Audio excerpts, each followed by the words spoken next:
What's up, real ones? Welcome back to the Relationship Podcast, where we're bringing the real back to relationships. Yes, sir. I'm Asha Steele. I'm Devon Steele. And we're so excited that you guys are tuning in today. Yeah, because on this episode, we're going to be discussing conflict in marriage. Is it true that happier couples never argue, or do all couples argue? Let's discuss.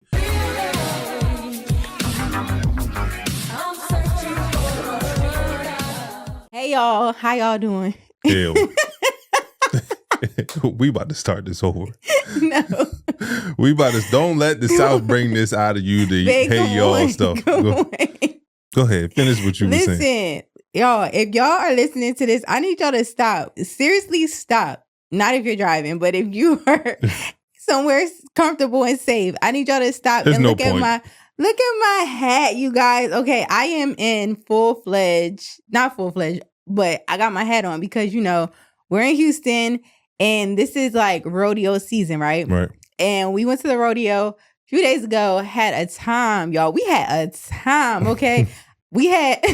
Look, I'm too excited. We had family down here actually that experienced the rodeo for the first time as well. Yeah. And our moms actually. And I had came up with the idea of taking them to this hat bar that's within the area where we live. And this is not the hat from the hat bar. My hat is in the other room, but this is Aria's hat. But we customize hats. I wonder why it don't fit your head. We customized hats for the rodeo, and it was so cute. It was such a great time. And I'm just, like I said, I'm just in rodeo mode. Like, yeah. I get excited for the rodeo for some reason. It's crazy because, as y'all probably know, we're from the East Coast. We both grew up in Delaware. So this whole cowboy country thing is not in our blood. But we have children that are from Houston. So we try to fully immerse ourselves in this Houston culture because if they're from Houston, we're from Houston. Those are babies. So, you know, we got to develop or embrace the culture that's down here. So going to the rodeo is crazy to see how excited they are to see stuff like that. Because when I was growing up, I could care less about a horse, cattle, cow. I don't care about that type of stuff.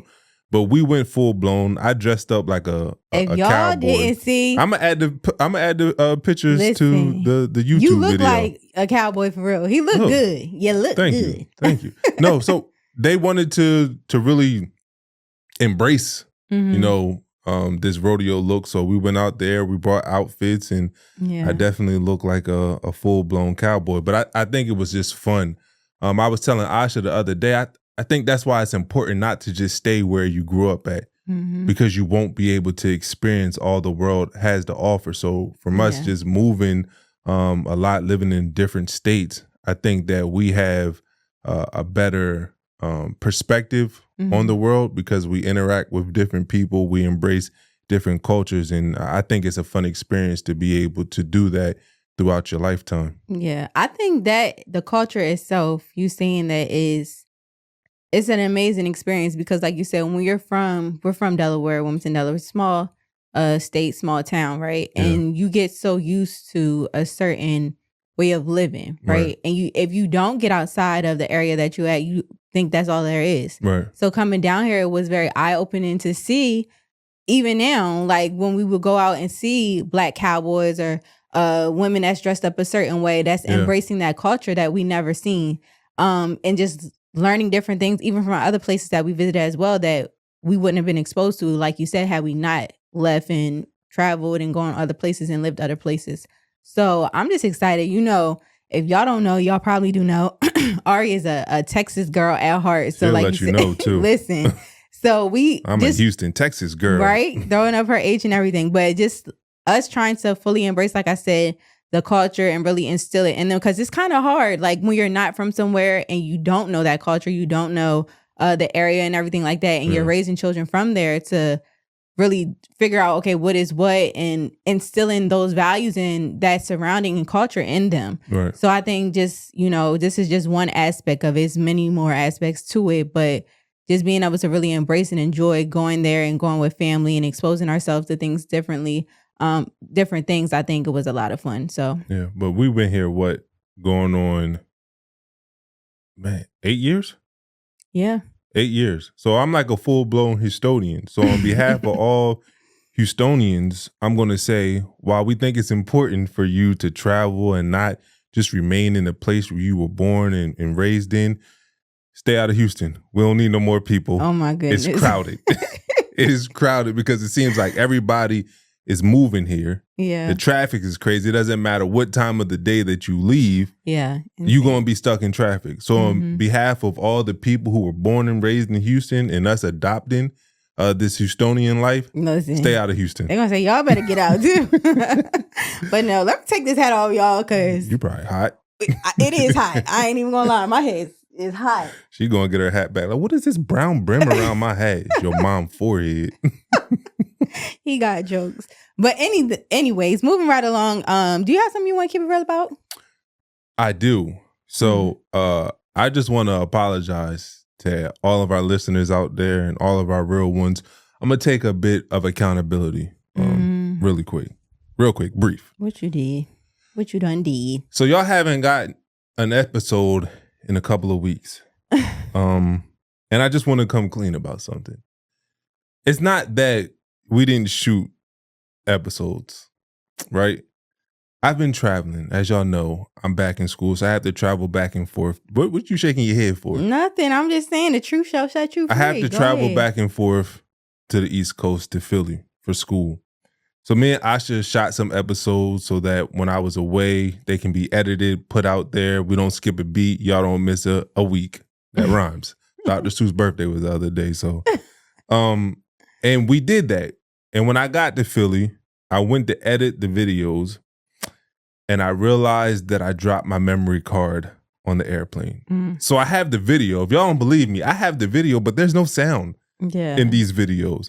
So this episode, we're shooting over again, and I hope that we hit the main points and we do as good as we did when we originally shot it, because that was a gem and I lost it. So somebody on United, if you found my memory card, keep it, enjoy it. Oh my Don't put it out there in the public because y'all may hear us arguing, but we cut that type of stuff out of the podcast. So when it's live, y'all don't hear none of that, but you have that. So yes, enjoy it. Don't expose us. Oh my goodness. I'm glad you kept it real with them. Yeah. Because they probably was like, where y'all at? Yeah, we waiting on y'all. Yeah. My bad, y'all. He be moving and shaking a lot. Yeah. But you got something you want to keep it real about? Yeah, you guys. On a more heavier note? On a more heavier note, I have to keep it real. More heavier. I don't think that. On a heavier note, I'm sorry. That's I set you up for failure. I apologize. But no, on a heavier note, you guys. So, like you said, we had a lot going on this week. But one thing that really stuck out that transpired that we wanted to share, really mainly because just for other parents, other individuals raising children, awareness, that we really wanted to touch on it. I don't even know how to start because it's very frustrating. It's a sensitive topic. But pretty much our daughter Aria was in school. We recently had to pull her out, unfortunately, because an incident occurred where she was taking piano lessons at her school as like an extracurricular activity while she's during school hours. Okay. All the kids were taking, well, not all of them, but they can choose Parents different, can sign you up right? They can choose things. Different activities. So they have like dance, soccer, and piano and some other things. So Aria wanted to do piano, which was great. You know, she was doing great. She would come back and tell us about it, tell us how she's doing. And so we had a red flag about a week ago. Not even a week. I think it was a few days before we had a conversation with her. But she came home with the actual keyboard. Mm-hmm. And to me, I think in today's world, I feel like I'm very guarded. Even to the littlest things, like, you know, you may come across someone kind and they're doing something with a genuine heart, but it's hard for you not to question people's intentions just because of how the world is. Yeah. And so in that moment, I automatically thought, well, why is she getting this keyboard? Like, what was the reason for her getting a gift? And I automatically went to the negative. And I remember calling you up and telling you like, hey, Aria came home with the keyboard. She said it was a gift from her piano teacher and what whatever. was my reaction? You was just like, why he giving her that? Like, what was it for? Like, you pretty much had the same reaction as me. And I didn't want to think negative because, you know, I asked her, oh, okay, well, did other little kids get a keyboard or whatever? And she said another little girl had got a keyboard. So I was under the impression that maybe, you know, they were doing well, or they really showed interest in there. And so he provided a keyboard for them to practice at home. Not me. Even though there was some hesitation as well. Fast forward a few days after that, we are getting her ready in the morning and we start to have a conversation, and Devon asked her basically something along the lines of her, like, I guess sitting on just the interactions that they have. Yeah, like the interactions that she has with the instructor, and when she's in piano. Mind you, we ask these questions all the time. Yeah. And so it came about that she and other children was sitting on the instructor's lap at school. Yeah. And immediately, like, my heart dropped into my stomach. Like, I really got upset. Yeah. And I went into the defense mode, like, oh, you don't do that. Like, while Devon was still trying to, you know, converse with her and just get more information to see what was going on. And so we went up to the school immediately, had a conversation with the instructor, just asking, you know, well, what's going on? Is this happening? And if it is, why is it happening? Him explaining that, you know, some kids sit on his lap while, you know, he's teaching them how to play the piano, and he tells them, you know, not to do that, but then they do it again. That was, you know, his I don't even know, that was his response. In the midst of him explaining that, we, you know, asked, well, is this communicated to the staff so that they can communicate to the parents? Because we, amidst the conversation, we also found out that they are in a classroom with just the piano instructor, and it's not monitored by any other staff at the school. There's no cameras, there's no nothing. They're just in the classroom.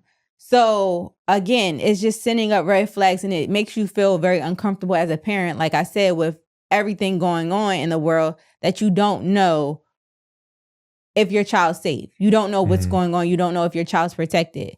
And so we had a conversation with the administration and immediately pull her out of the school, just because our level of, well, it was things that happened prior to, but just our level of comfortability with the fact that our child's safety is our main priority. And not only just our child, but the other children as well, like us explaining to them, like making sure that y'all correct this and explain to the parents and address it. Because it's not just our daughter, it's everyone's child that's in that classroom is, you know, in a sense put at risk when you don't know what's going on. Yes, they're very vulnerable, and understanding that, okay, kids do, you know, they are friendly, right? And they do sometimes do things that may seem inappropriate to adults and they don't realize it. But that's for the adults to correct that behavior and to address it and not allow it to continue to happen. Right. And it wasn't handled in that manner. And we were very, very, very, very upset. I was an emotional wreck. I was crying and everything, just because I just don't want to ever have to question someone's intentions or to find out that someone is doing something to harm or inappropriate to my children when they're not in my care. Like, I'm a mama bear. I'm always on like helicopter mom role. Like, it's just like you want to hover over your children and want to protect them from everything, but you can't. Right. And in that moment, I felt so vulnerable, and my guard was down to be like, you know, well, why didn't I ask more questions? Why didn't I do this? Why didn't I check on this?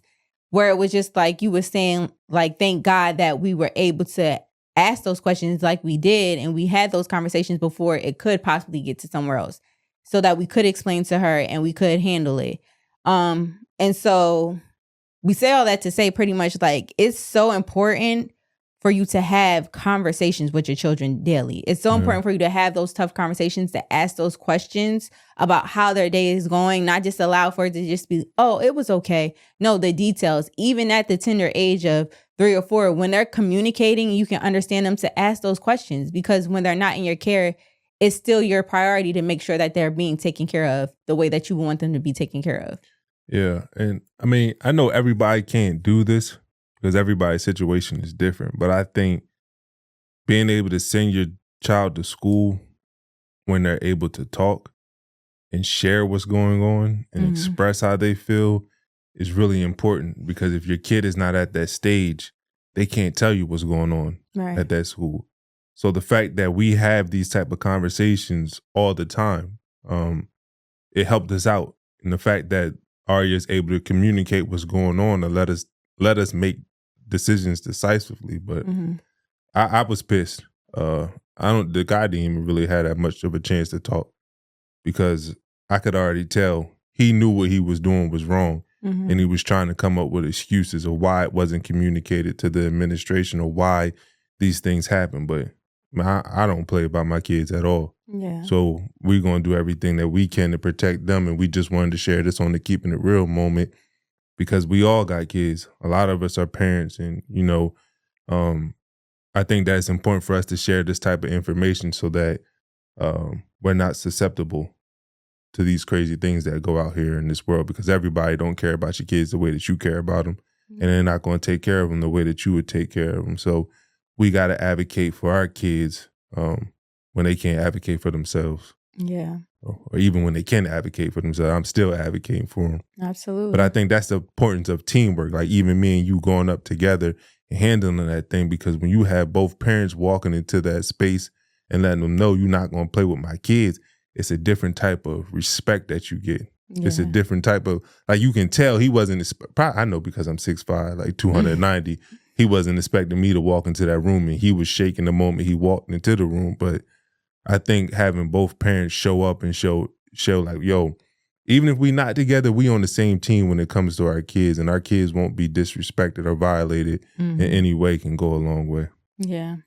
But let's get off this heavy topic. Yes, you guys. Well, I don't know. This might be a little heavy too. Let's find out. Let's get into our message from a real one. Message! All right. It says, first off, I would like to say I love and enjoy your episodes on how knowledgeable they are in seeing from both perspectives. My question is, lately me and my spouse have been having problems with communication and trust. My wife believes I have her under a microscope because I ask many questions about her past or situations that I believe would be considered inappropriate for a married woman to do. My problem is my wife is being secretive and keeping things hidden when it's not needed, and that causes a lack of trust on my part. Then when I try to address it, she shuts down, or it turns into almost a tit-for-tat match. Help. So I would say I understand his frustrations, because when you're in a marriage, you want to believe that you're just like a sounding board for your partner. Like, you're open, your partner is open, y'all can communicate. You don't feel like you have to hide anything from your partner, or they have to hide anything from you. Yeah. And so not having that, I understand where that level of frustration could come from. Right. And so I just want to acknowledge him most importantly for that, because I think a lot of times as men, you don't get that acknowledgement. It's just expected that, you're supposed to You're insecure, get over it, ain't nothing going on. Just I think it's for both people in general. Yeah, but I think just coming from a woman's perspective, you can kind of like throw it to the side, like, and not really acknowledge and validate his feelings.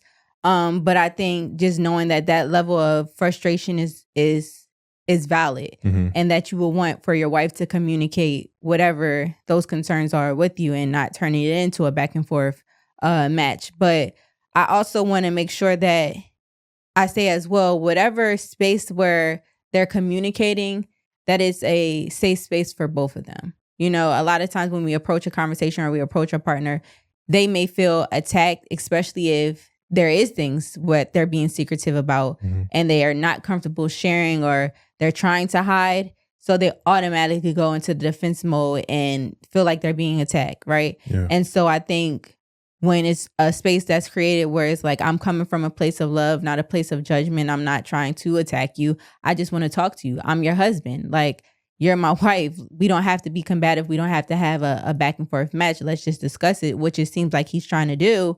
That she should be open to him being that open and vulnerable and have those conversations so that they can work through it together. Yeah, no, I agree. I think anytime there's secrecy in a relationship or in a marriage, it's hurtful, because you want to feel like you're able to share your world with your partner and they're sharing their world with you. I think there's a lot of things that really stand out in this message where we talk about how he talked about how she shuts down when he brings things up, which again is called stonewalling. So basically when your partner is feeling flooded by the conversation because there's a lot of criticism or contempt coming from the questions, then they'll shut down. They go into fight or flight mode. So that is probably what's going on here, is that maybe your approach to it. And I don't want to put the blame on you because y'all are both adults and you both know that secrets don't have a place in a marriage, but your approach to the situation can be the reason why she's shutting down. So when we're talking about criticism, you're using words such as making you statements. You're using words like always or never.